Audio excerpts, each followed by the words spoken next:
Welcome to the Swing Clinic. I'm your host, PGA golf professional Jimmy Hanlin. And I'm co-host Christina LaCure. Christina, today we are at the beautiful Phoenician Resort here in Scottsdale, Arizona. We're standing on the tee of the Phoenician Golf Academy. Absolutely, it's gorgeous here. Today, Jimmy and I are going to help you out with that flying, flopping elbow. You all know what it is.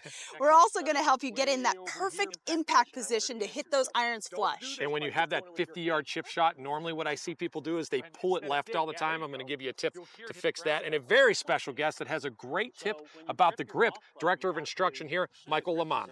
Perfect. And obviously, we'll end the show with a great putting drill for you. It's always great to finish with a great putt. Absolutely. But before we do all that, we've got to be able to hit it right down the middle of the fairway. So, Jimmy, you're going to help me with that? I can help you with that for sure. Perfect. All right, let's set up to it. All right, Christina, when we're talking about hitting the ball straight and keeping it in play, one of the first things that you need to do that's really important is just aim it properly. I mean, if you don't aim it correctly, you're never going to be able to hit it in play. So what I like to have my students do is I like to see them aim at something that's a lot shorter in distance away. So we're trying to hit a driver. Christina hits a driver 270 yards. So, you know, we don't want to aim at something. We don't want to aim at something 270 yards away. We want to aim at something closer. So a drill that I like to start a lot of my students out with, and this is great for younger players, but this is really good for everybody to get used to doing this, is I'll put two sticks out here, right here. And what I want her to do is I want her to aim that driver and try to hit it right between these two sticks. Now, again, those sticks are going to be in line with the target that we eventually want to get to, but she's not going to focus on that target out there. She's going to focus on her arms, feet, shoulder, hands, club face, all aiming to be able to hit that ball right down this alley right here. And I promise you, if you practice this way, your misses are going to become a lot shorter and they're going to stay in this general area, because it's a lot easier to aim at that than it is to aim way out there. What do you think? Yeah, it's a great practice drill. Yep. And then obviously you can take it to the golf course after. Yep. Having your target out there and then that intermediate target. It's a great idea. For sure. Let me see you hit it between there. All right. Bowling for dollars. Those are pretty narrow, I think. Those are pretty narrow. I made it tough on you. No kidding. You're good. Here we go. Perfect. See, and that's what you do is now when you're going that direction, you know, I just got you an easy little alley there, and I'm telling you, it's repetition and it'll happen every single time. Now what we're going to do is we're going to make it a little tougher on it. Grab an iron out of the bag over there for you. Well, I accomplished mission 1. So mission 1 was good. You did good so far. All right, we're going to go to mission 2 right now, all right? Okay. We're going to take an iron. And what I want you to do is we're going to do the exact same thing. I actually saw Bill Strasbaugh do this when I was in college, which unfortunately was a long time ago. But what I want you to do now is, again, the same thing. We're going to take the ball. We're going to aim it right down that line at the target that we want to go to. Okay. And we want to keep it right on line. And we want her to aim at this. So again, we're not aiming at something that's 150 yards away for a 6 or 7 iron. We're going to aim at something that's right in front, and hopefully the ball will end up at that target if we hit it right over top of it or right through it. So all right, sounds good. All right, so I kind of got that far target out there, but hitting the orange stake is the goal. Right at the orange stake. Oh my gosh, let's see if I can actually hit it. Oh, I guess you aimed it pretty well, huh? I actually hit it. That was pretty good, huh? That was really good. But that's the key. You know, I mean, obviously that might happen every once in a while. But the key is now she's aiming at something right in front of her instead of aiming at something way out there. I love this in all my teaching. It starts all the way down at the putting. I like to see people aim at things that are just in front of them instead of 30 or 40 feet away on long putts, all the way out to the driver that's, you know, 250, 270 yards away. Aim at shorter targets and you'll be able to hit better shots for sure. Yeah, absolutely. And that obviously works. I mean, if that's what was my target and I hit it, it's kind of a bit of a shock to actually hit it. Yeah, well, I can tell you, if you lined up the ball to your target, that would have been a pretty good shot. Pretty good. Sometimes that's a different problem for some people, though. So. Exactly. All right, well, thanks for that, Jimmy. Up next, if you've got that flying, flopping elbow, we're going to take care of that, right? I can fix that for sure. Absolutely. All right, well, stay tuned, and we'll come right back on the Swing Clinic. Welcome back to the Swing Clinic. I'm Christina LaCure here with PGA professional Jimmy Hanlin. Hey, Jimmy, let's get to work on this dreaded flying elbow. Oh, I'll tell you, it's a real problem for a lot of players, and it gets the club off the plane and gets it in a bad position. Really makes it hard for players to get that club back to square. So let's fix it, huh? All right, go ahead and set up to it. Okay. The reason that you get the flying elbow, the main cause of the flying elbow is as Christina takes the club back, you'll see if people don't move their bodies and they just pick it up with their arms, you see now your arms are not working with your body at all, and that's where that big elbow comes up to the right. Typically what will happen too is that club will start aiming way over here when you get the flying elbow, which means that one of two things. They're going to drop that club in there. If they've got pretty good hand-eye coordination, they're going to have to start it out there and hit big hooks. Or the second thing is when you get that flying elbow is, I got to get that club back to square, so now we got to cast it over here to try to get it back to the target and square it up. And as you know, none of those things are any good, are they? No, not at all. And that's definitely what you see quite a bit is the cast over. Yeah, and there's no power. You lose all of your power and nothing's good. So what do we got to do? We got to get everything to work together. You know, the world works better when people work together, right? Exactly. So, all right, I had to steal a backpack. Typically what I'll usually use here is maybe a basketball or even like a range bucket is what I normally do. But yeah, that's easy. We stole our camera guy Joe's backpack because it was the closest thing to any of those things here on set. So what I want Christina to do is I'm just going to set this in her forearms right here, but she's still setting up in her normal setup position like she's getting ready to hit a golf shot. Now what she's going to do is it's a lot harder to take it away with your arms. This thing's a little bit heavier. It's a lot harder to take it away with your arms. So see what she does? She moves everything together. So everything's working together. Now her arms won't lift if she takes it all the way to the top, and that elbow will stay close to the body right there, which is a really good position. And it's not a bad drill from here to just go ahead and swing through to let the body and the arms work together also that way. Perfect. So just put something in between your arms. Good, good, good. Look at that good position. Look at where that elbow's facing now. It's facing to the ground now in a much better position, right? Yeah. Down that way. So keep it there, move it together, move it together.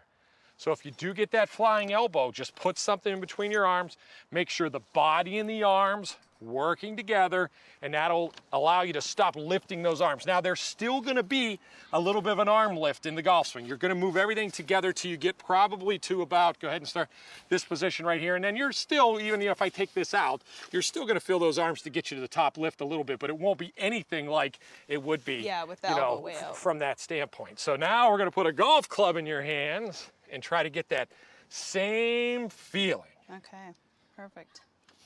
Take a practice swing for me and get in that same position. So all this body turns everything together at once, and that'll stop that flying. That's exactly what it is right there. So hit one for me. Show everybody how you do it without the flying elbow. All right, perfect. Let's try to do it.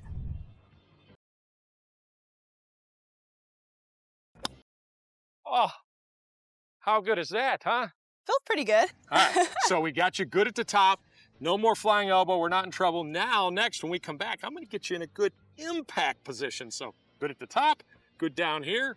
We're almost there. Perfect, sounds good. And one other thing we might need to touch base on, because I've been having issues with it, is about that 50-yard shot. I'm pulling it a little bit when I'm coming through. I got a tip to fix that. Perfect, good deal. All right, stay tuned. We'll fix both of these things out next on Swing Clinic. Welcome back. We're here at the beautiful Phoenician Golf Resort in Scottsdale. Jimmy, this is a tip about the perfect impact position. Can you help me out here? Well, I got you in a good position at the top on the last tip, so we're almost there now. We're going to get into a good impact position. So go ahead and set up to it right now. Perfect. Okay. First thing you'll see when Christina sets up to it is in her normal setup, which she has a very good setup, the shaft is about straight down. It may lean just a little bit forward, but not too much. It's not really exactly the impact position that we want to get her into, but she has a good setup and this is where we want to be. So I'm going to show you a drill right now. Christina, walk over to this, and most of the time if you go to a driving range, they have some type of setup like this, separators, whether it be boards or, what they have here at the Phoenician is obviously beautiful because everything at the Phoenician is beautiful. So go ahead and set up to it. So she has a little resistance. That's the key here. This board's, providing a little bit of resistance. So her normal setup, again, the shaft is kind of straight down, maybe a little bit ahead. What I want her to feel is I want her to push forward with her lower body, her right knee, and the hands right there. That's the setup, that's the impact position I want her to get into. So don't do this by just doing it with your hands. I want to see your lower body come a little, there you go, forward too. See how her weight comes off this foot a little bit? That is a good impact position right there to get into. So go back. Now let's press into it. Good. Do it again. Go back, press into it. That's a feeling that she's going to get. You can even see the shaft bend a little bit there. Again, off the right side, you can press into it. Now what I want you to do if you're doing some practicing is I want you to go back and hit a ball. Okay. Feel that position at impact, just like you did right there. All right. Feel that coming through there. Really good. See how her divot was past the golf ball? She got in that good position. So what are we gonna do again? We're gonna bring her back over here again. Okay. Let's do it again. Set up again. Start in your normal setup position. Leg, foot, everything goes forward. Feel the resistance. Go back. Let's do it again. Do it about 3 times. Good, good. One more time. Good. All right. Well, let's go hit another golf ball. Okay. That's good for me. I have a tendency to kind of get up on my toes, so feeling like I'm really getting through there will help me for sure. Good, good. Again, divot was in front of the golf ball right there, which is really important, which means that she didn't try to help it up like we see so many people do. She got that weight off that back foot and got in that impact position. You know, the descending blow on a golf ball is so important. It helps you compress that golf ball. Yeah. And if your shaft lean isn't a little bit forward like we're working on right there, then you're never going to get there. Yeah, if it ever goes up, obviously you're trying to scoop it. Yeah. But that's really nice. And obviously the divot ahead of the golf ball Head of the golf ball is real important. So, you know, you have to repeat it though. That's the key. That's why you have her going back and forth. So if I'm practicing, I'm going to hit a ball, I'm going to go over and do that 3 or 4 times. I'm going to hit a ball, I'm going to go over and do that 3 or 4 times. Getting that repetition, it's real important to feel that happening every single time, and that'll ingrain it into your golf swing. Yeah, absolutely. All right, remember I was asking you about that 50-yard shot? You gonna take me to the green and show me how? We can go to the green and I can show you how to not pull that 50-yard shot. Let's go do it right now. Awesome, sounds great.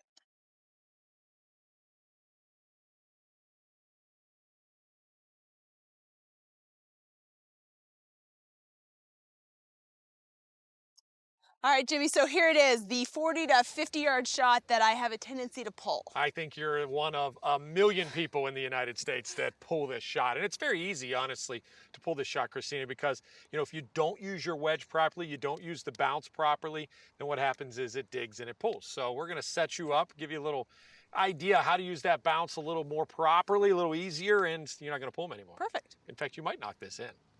Fingers crossed. All right, go ahead and set up to it.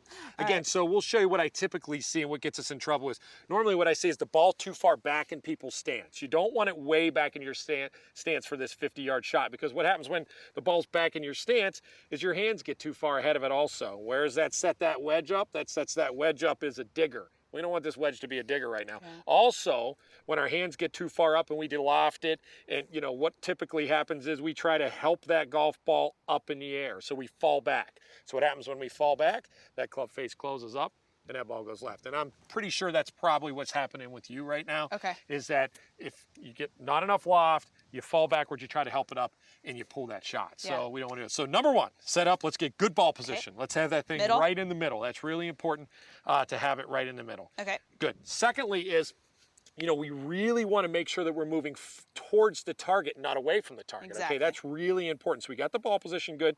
We got it set up correctly. So go ahead and take it back. Take it back about halfway for a 50-yard shot. Good, good, good rotation here. Now what she really wants to do is, Christina, is we want to go towards the target here. So that'll still allow you to trap the golf ball. Good, good. Get in that good position. Then last but not least, those arms have to go down the target line. Yeah. Don't let them go over here just because it's a shorter shot. That's really important. So I think that's what I've been doing, is going across it. Yeah. And so now that she's set up this way, the club you'll use the bounce properly. Take me a couple practice swings. If you hear the bounce, you'll hear that thing hit the ground. Go ahead and instead of dig, yeah, there you go. You'll hear it hit the ground that way. The reason it wasn't doing that before was because she was setting up and making that thing a digger, and when you do it that way, yeah, there you go, that's what happens. Yeah. So just the change in her setup, in your ball position, is going to allow you to use that bounce a little more properly, okay? Okay, cool. So this isn't a full shot, this is just a little 3/4 shot. I'm going to take it about 3/4 way back, but move towards the target, don't fall backwards, allow those arms to go down the target. All right, let's hit one. Maybe I can knock it somewhat close, maybe even knock it in like you said. That's it, yeah. I've already hit an orange pole about 1 millimeter. Yeah, that's right, that's right. So, all right. Ball position? Ball position's in the middle. Take it back about halfway. Hear that thud. Good, good. Go in. Really good shot. A little deep. A little long. Little 70 yards. Got the wrong wedge, man. But you know what? I liked, you know, the thought that I liked that she had there was, I want to hear that little thud. Yeah. That's real important to hear that thud. That we're not getting that thing to dig. You had an understanding that we're going to use that bounce. your ball position, and she moved towards the target, which was good. She didn't help it up there, so Yeah. good job. Awesome. Little long, but it worked out well. Thank you, Jimmy. I You appreciate got it. it. Good contact. All right, up next on Swing Clinic, we are here at the Phoenician Resort. Director of Instruction, Michael Lamanna, is joining Jimmy for a quick tip over on our driving range. I like getting the tips sometimes. Absolutely. Stay tuned. We'll be right back.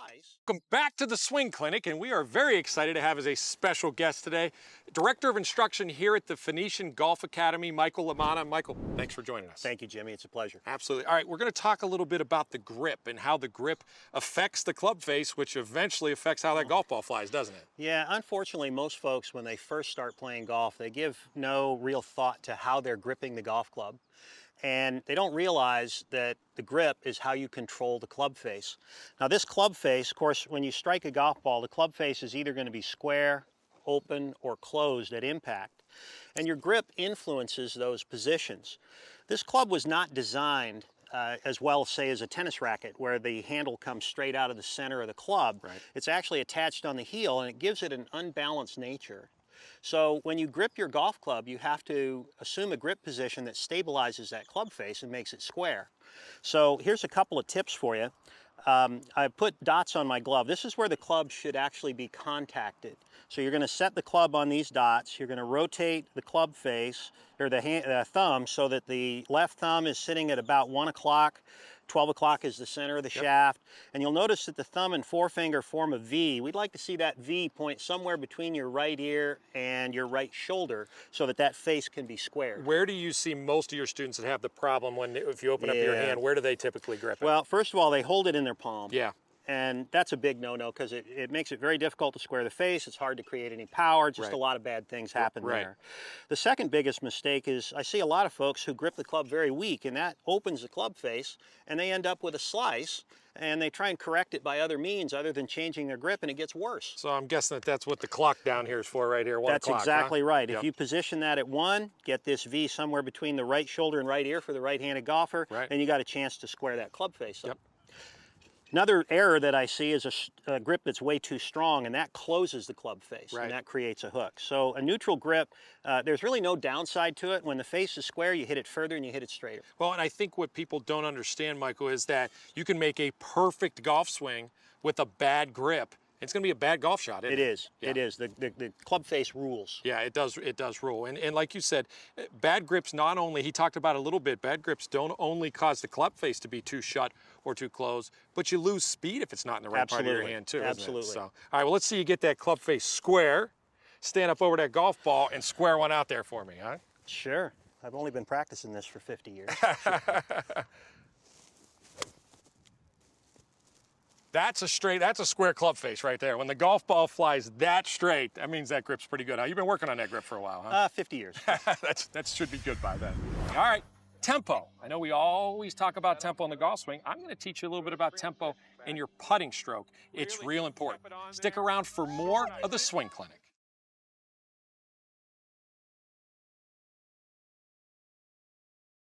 Welcome back. We are here at this stunning Phoenician Golf Resort here in Scottsdale, Arizona. You know, Christina, it has been such a great place to host a swing clinic here. You know, not only they have great practice facilities. We had Michael, the director of instruction here, which is great. So if you're coming here, golf lessons are a must, but also 27 holes of luscious green golf. I mean, you have desert, water, and it's really been a great place to be. And of course, I can't go anywhere without mentioning how great the food is here. Oh my gosh, it was wonderful. Yeah. Lunch was great. Yeah. I've played all 27 holes. I was Yeah. so fortunate to play before we started this. Every hole is absolutely phenomenal. Backs right up into the Camelback Mountain views, everything. It's just, it's been a great trip. So thanks to the Phoenician Resort for having us here. But we're not done. We're not done. We're going to work a little bit on the putting, huh? Exactly, the flat stick. I hear you've got a drill for tempo. It is. Tempo's important. We talk about tempo a lot when we're talking about, you know, the golf swing. And hey, we get too quick. That's why we hit that thin or heavy or whatever. But now we're going to talk tempo in the putting stroke. And it's really important to have good tempo in your putting stroke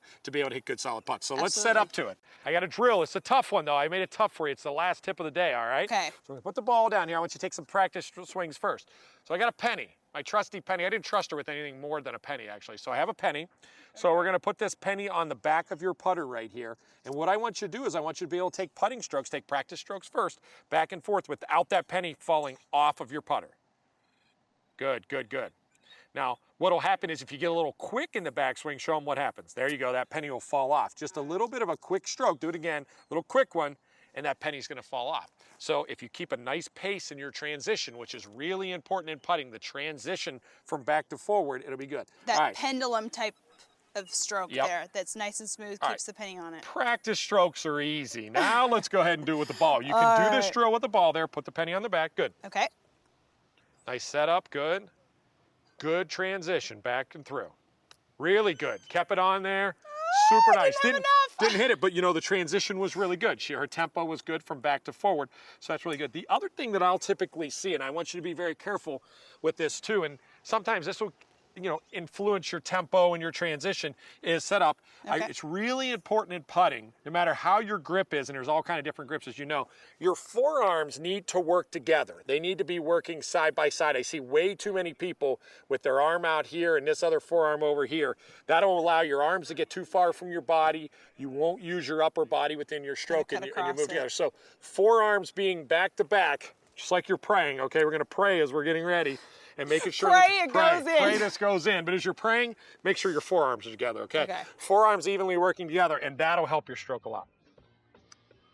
Oh, there you go. Must have been the prayers. I don't know if it was the prayer, the good forearms, the good tempo, but something worked because the ball went in the hole, so you better do the same thing also. All right, so thank you to the Phoenician Resort for being such great hosts to us today. It was beautiful, and thank you for the tips, and we'll see you all next time on the Swing Clinic.